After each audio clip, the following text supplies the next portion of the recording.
మళ్ళీ నేను రిపీట్ చేస్తున్నాను, స్వాతంత్రం కంటే ముందు రాజకీయాలు ఈ దేశంలో లేవు.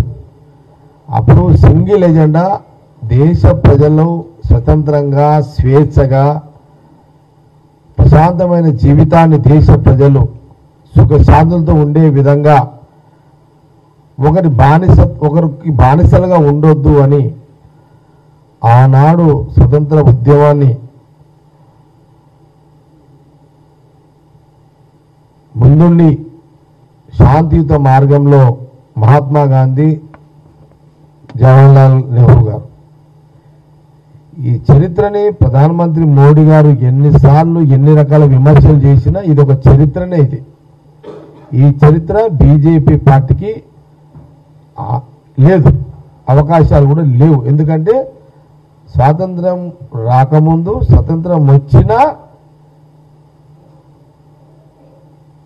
కొన్ని సంవత్సరాలకు బీజేపీ పార్టీ పుట్టింది. ఇక్కడ ఆనాడు ఇప్పుడేంటి, ఇప్పుడు ప్రధానమంత్రి కావాలంటే ఇప్పుడు ప్రధానమంత్రి మోడీ గారు ఉన్నారు, ఆయన ప్రధానమంత్రి కావడానికే ఆయన పనిచేసాడు. కానీ జవహర్లాల్ నెహ్రూ గారు ప్రధానమంత్రి కావడానికి స్వతంత్ర ఉద్యమంలో పాల్గొనలే. అక్కడ నిస్వార్థంగా పనిచేశారు, ఇక్కడ స్వార్థంగా పనిచేశారు.